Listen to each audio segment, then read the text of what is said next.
Alright, so a pleasant day to each and every one. Ayan, so our session for today, we will be discussing another topic under cost control subject, which is entitled Mastering, Receiving, and Cost Control. Alright, so let's start with our discussion. Okay, so as you can see from this slide, so the title of the first slide is "The loading dock is the back door of the restaurant's bank account."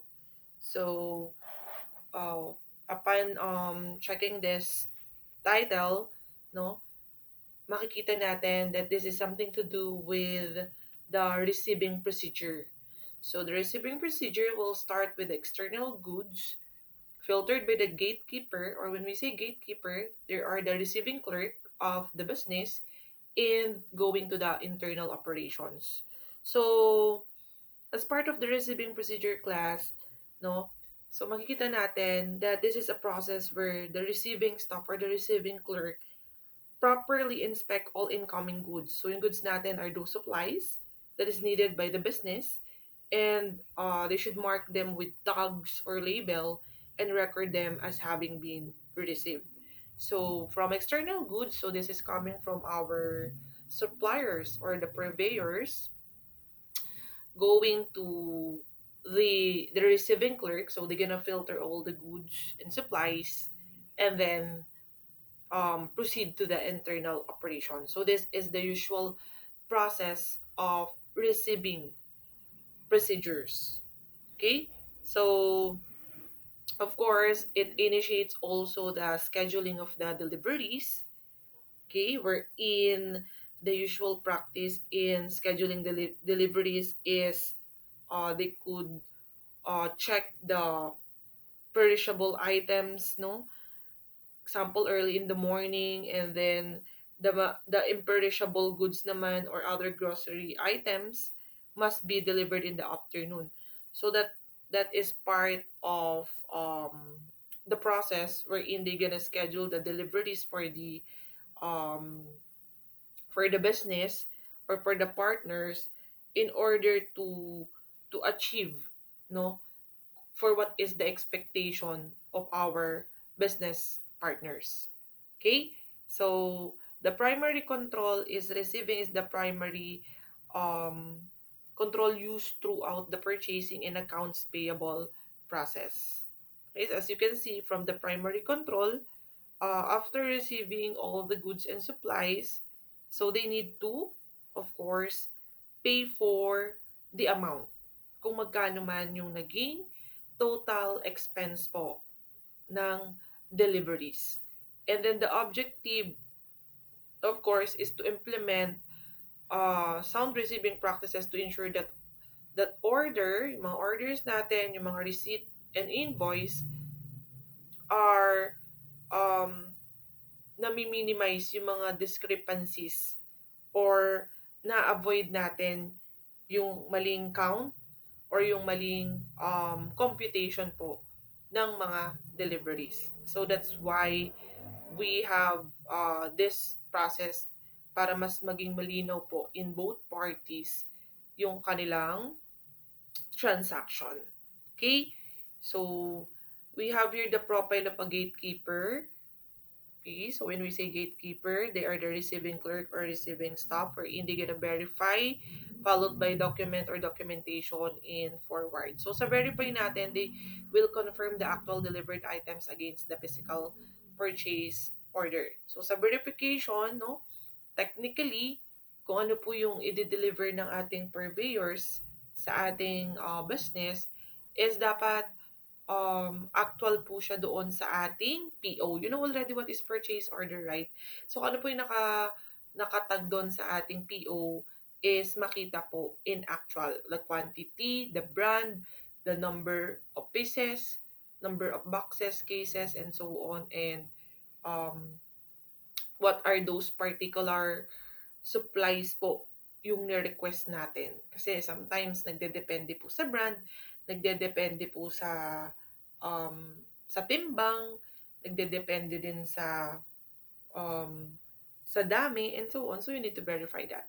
And the documentation is noting or note exactly what the supplier has sent directly on the delivery receipt, including any shortages or substitution. So sa documentation, si receiving clerk natin, i-check niya din if ever man may kakulangan po ang ating supplier, no, sa mga dineliver niya. So may ino-note diyan si supplier, limbawa, um, 1 box of tomato sauce. Okay, yung 1 box is consists of 12 packs. So, kung kulang po yun, magno-note siya na meron siyang ipinalit, halimbawa, na tomato sauce na 10 packs lang halimbawa pero in other brand na. So, may sinubstitute kung nagkaroon ng shortage. So, you need to check on that documentation kasi mag-iiba po ang pricing ng original order natin from the PO dun sa sinubstitute. Lalo na kung magkaiba sila ng brand name, magkaiba po ng quality. And the forward is an act of the sole bridge to accounting by securing the uh, routing, the signed documentation for final payment validation. Okay? So, yung forward natin, you can record po, no? Yung lahat ng na-receive nating items over the statement of account na hawak natin. Okay? And even the delivery note, lahat yan, yung mga important documents needed by the receiving clerk, kailangan mo po yung i-compile and i-record in order to forward po sa ating accounting for the validation. So, syempre may ibabayad na, may ilalabas na pera, lalo na kung may terms or walang terms. Depende po yan. You need to bridge those documents po to our accounting department. Okay? So, kailangan babangga po yung lahat ng total amount over the budget po na inilabas ng ating or ilalabas ng ating accounting debt. Okay? So, we have the 4 point of verification workflow. So, as we've mentioned, we have the purchase orders. So, does the delivery match the exact items listed in our authorized PO? And then the delivery dates, did the goods arrive on time, correct date to ensure maximum freshness and shelf life? Then we have also the product specification wherein do the goods meet our exact quality, grade, and weight requirements? And also the packaging size. Are the items packed in the agreed upon formats? For example, cans versus standard retail, so something like that. So as you can see from this workflow, this is this should be, okay, the practice po of our receiving clerk or receiving staff to check on the arrivals of the deliveries. Okay? So we have also the tools of the trade and asset control wherein kasama din po ito, class, sa kailangang receiving procedure ng ating receiving clerk or staff. So the receiving clerk checks the delivery of goods against the delivery receipts wherein ginagamit natin itong mga tools na to for the quality inspection na tinatawag. So it is required, okay, to experience all types of food items po. Okay? So ginagamitan natin ng calibrated scale, probe thermometer, or the meat tags. Okay? So um the digital weighing scale or the calibrated scale, it is used to measure weights of small items. So it accurately gives digital information about the weight of the item. So never trust the printed weight lang, yung nakalagay lang sa box. Halimbawa, 10 kilos of apples yung isang box, no? Ilalagay nila yon as label. Pero kailangan mo siyang i-check upon the receiving procedure wherein you're gonna use the digital weighing scale kung totoo or tama po. Accurate ba ang 10 kilos of apple sa isang box? So you need to use this tool. Okay? And then meron din tayong probe thermometer or digital professional thermometer wherein this is used to measure internal and external temperature of chilled and frozen items. So, the first defense against perishability is to validate the refrigerated and frozen goods arrive within the strict temperature or danger zone limit. So, we're gonna use this kind of tool class, the probe thermometer. Baka kasi dumating yung item sa atin na meron ng sira or hindi na na-meet yung temperature needed. So magkakaproblema sa part ng business 'yan kasi sa pag-i-stock, no? Doon magkakaroon ng um say for example, paano na pasira na yung meats, ganyan. Medyo hindi na siya kakayanin for 2 weeks, halimbawa, or 1 month na may store kasi there's something um wrong na sa pag-i-store pa lang or dun pa lang sa delivery time or travel time is nasira na halimbawa yung mga meats. So, kailangan po nating i-check yan. At kapag hindi po pasok sa standard, is pwede po natin yung ibalik kay supplier. That's why we need this tool. Okay? So, another is we have the mid tags, of course, attached at the dock. So, it tracks the date, receive, exact weight, supplier, and cost of highly perishable expensive proteins from the moment they enter the building until they are requisitioned to the line. So we need also especially for the meat tags, kailangan po natin ng ganyang informations, no, na makita. So you're gonna use this kind of tool then in order to secure and protect the items. Okay, so uh, it is also need, no, from upon using these tools, it also needs to have the purchase specification manual. It should be handled by the receiving clerk or staff for the purpose of checking or verifying all the goods and items are in good condition. So some receiving department class, ang ginagawa nila, they gonna display photographs or line drawings on the walls for quick reference for quality inspection. So meron silang copy, no, kung ano yung example ng kanilang in-order na item. May mga pictures or photographs po or drawings na kailangan kung ano yung actual, ayun din po yung nasa copy nila sa photographs, no, or drawings. So sometimes meron silang clear book dyan. Then they gonna match on the actual based on dun sa expectation, no? So halimbawa, a copy of printout of red and green apples. So yun po yung in-expect, green and red. So kailangan po upon receiving may matatanggap na green and red apples po. Okay? So ganun po siya. So that's the photographs that I am explaining to you. So may mga ano tayo basis. And also we have the delivery receipt versus invoices. So ito nalilito most of the time, no, ang mga students and even other people. So tingnan natin the difference between the two. Ang delivery receipt or note, no, so what it is according to the definition here, the receiving copy and proof of physical receipt. Okay? And sa invoice or the statement of account, okay, invoice and SOA is the same. So the other term when we say invoice is SOA.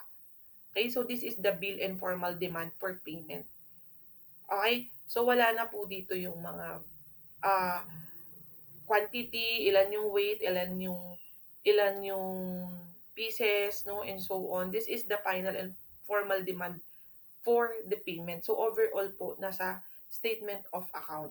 So parang gine-generalize niya na lahat ng um, goods, prices ng goods or supplies.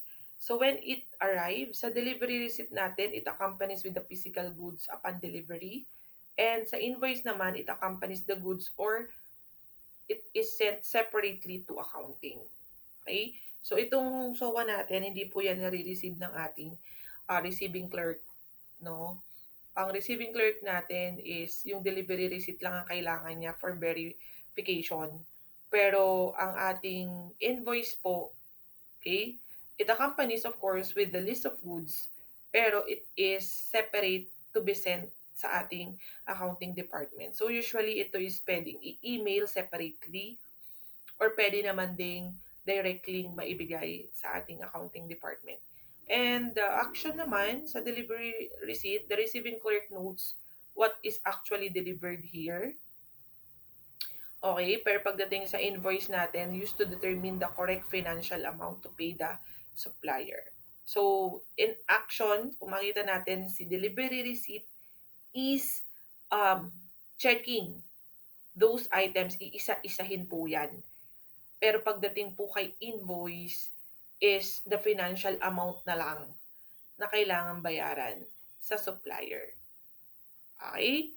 So, the total bill. Okay? So, it is different from the demand. Kasi yung formal demand, it is something to do with a sort of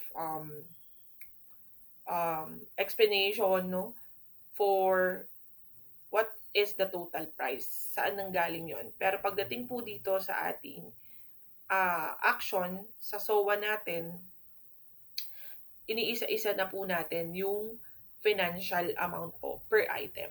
Okay? So, routing has 3 copies.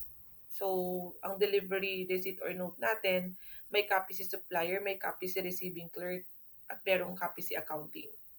And then, ang invoice naman natin, it is sent directly to accounting for reconciliation. So, ang daming documents, no, na nakikita nyo upon receiving procedure natin. So, it's always remember lang dito, class, magkaiba po ang ating invoice sa delivery receipts. Ang delivery receipts natin, normally, kay receiving clerk lang yan or receiving staff. Pero pagdating po kay accounting, usually, yung mga statement of account, yung formal document is sa kanila po fino-forward at magkaiba po ang itsura niyan. Okay? So, purchase order pa lang ang nakita niyong sample, no? Wala pa kayo nakikitang delivery receipt sample and then the statement of account. I will give you samples of that para mas makita nyo yung pagkakaiba ng mga documents ng PO, purchase order, ni delivery receipt, tapos ni SOA or invoice. Okay? So we have the three-way reconciliation. Okay? So this is, ayan, nakita nyo sa routing natin kanina. So we have the purchase order, what we asked for the supplier, and then going to the right side, the delivery receipt, what we actually got, ano po yung na-receive, ano po yung dineliver, then going to the invoice or SOA, what we are being billed for. So, ano yung babayaran namin? So, ito po yung tinatawag na three-way reconciliation. So, mag-i-start lagi siya, class. To unlock this one is to have the PO first, followed by the delivery receipt, and then magfa-final o magpipinal tayo in um, sending the bill, okay, sa ating supplier. And then, ayan, so we have also guarding the bottom line against operational leakage. So we have budget and raw ingredients. So the internal risk po sa ating operational leakage is the theft by the receiving man. But we are not telling here, class, na ang ating receiving clerk or receiving staff is hindi mapagkakatiwalaan or nagnanakaw ba siya ng ating mga supplies na dinideliver. Is not that idea po or concept. So, mapapansin natin dito, that's why it is being mentioned, yung theft by the receiving men, is that the threat is without strict receiving controls, food costs are artificially skyrocket due to unchecked discrepancies and undocumented shortages. Halimbawa, nag-deliver na ang ating supplier, one truck yan ng mga goods and supplies. Iba't ibang items po, no? Perishable and non-perishable. Ngayon, hindi niya totaling inisa-isa yung laman ng boxes, laman ng cases, or laman ng sacks. Meron pala dong sira na, no? Meron na pala dong kulang din ang bilang. So, anong nangyayari ngayon? Merong shortage sa deliveries. Ba't nagkakaroon ng shortage? Kasi hindi naman po pumasok sa standard natin yung ibang items supposedly. Pero, kinount niya as complete. Kinount niya as okay lahat. So, nangyayari, pagdating sa payoff, the precision auditing on the loading dock ensures that you pay only for what you can sell. Ibig sabihin, kung ano lang po yung okay, ano yung pasok dun sa ating purchase order, at yung actual item po is accurate, walang sira, walang damage, no? Yun lang po yung kailangang bayaran. Pero ang nangyayari kasi kaya nagkakaroon ng theft is binabayaran ng kabuuan kasi dinideclare po ng ating receiving clerk or receiving staff na okay po lahat ang na-receive. Wherein pagdating po sa ating stocks na, 'pag na-receive na, nagkabayaran na, may sira pala lahat ng broccoli, 'no, yung isang case ng broccoli may sira or yung iba palang, um, items natin pa-expire na the next week, okey? So, hindi kasi minsan mawawala yung ganitong klase ng transaction, may nahahalo. Kaya kailangan ng, mabusising pagche-check po ng mga supplies, okey? So, that's why this is the internal risk, nasa loob na po. Ibig sabihin yung mga items natin na-receive mo na, nagkabayaran na, nag-declare na ng ano, um, nag-declare na ang ating receiving clerk na lahat ng items po natin ay okay, 'no? So, wala na po tayong, mahahabol sa ating supplier on that day. Puwede nilang mapalitan, pero it's another transaction or process again. So that's why there's an internal risk, no? And this is the problem of the receiving clerk or staff. Minsan tamad mag-check, tamad mag-isa-isa. Okay? Kasi syempre, andun yung ano natin na magtitiwala na ako sa supplier natin lalo na kung matagal naman na 'to, eh. Matagal na natin silang partner sa business pero kailangan pa rin po itong gawing procedure na 'to kasi we don't know, 'no?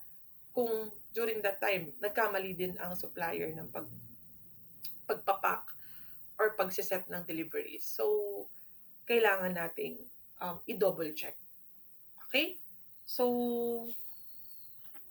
nakukuha ba? Nakukuha ang ating ano, ang ating discussion today? Ayan. So, mas lumalalim na yung idea ninyo regarding, um, cost control, no?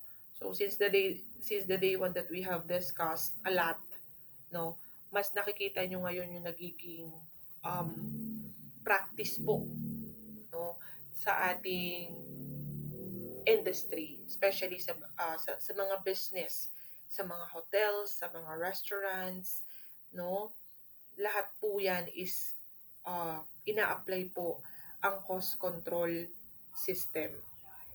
Okay? So, I guess this is the end of our session. Okay? So we need to ensure all the time that the efficient operations of the receiving department, especially the receiving clerk or staff, will provide accurate and profitable results of all the purchase. Okay? So, yun yung kailangan i-practice lagi ng receiving clerk natin um, in demonstrating the receiving procedure. Again, all goods must be weighted, counted, or measured. Yan. All deliveries must match the quantity ordered. Yan yung mga dapat ninyong tandaan, class. Inspect and check the quality of goods delivered in accordance with the specification and company standard, no? So, sinasummarize ko lang itong discussion natin, no? And checking of the prices as per the pre-ordered form para mas maging okay po ang ating submission ng ating final demand sa accounting natin department.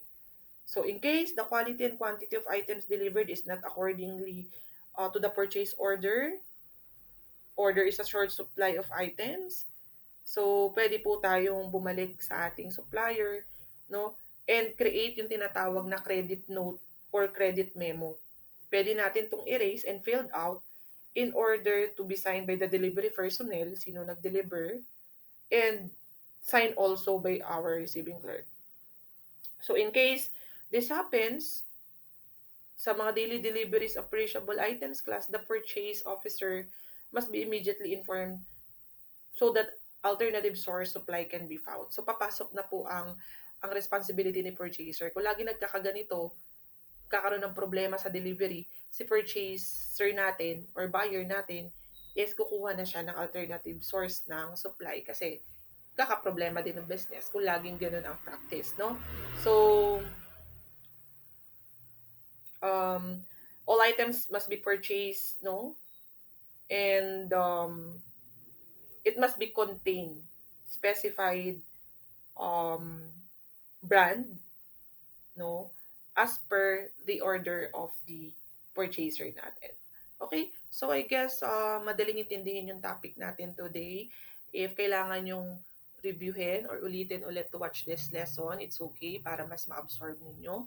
And I just want to thank everyone in watching and finishing this recorded lesson. And again, I want you to have the screenshot of your photo of yourself watching this video, and then kindly attach it sa folder po sa ating cost control subject sa Schoology. Okay? Thank you so much. Keep safe everyone and God bless you all.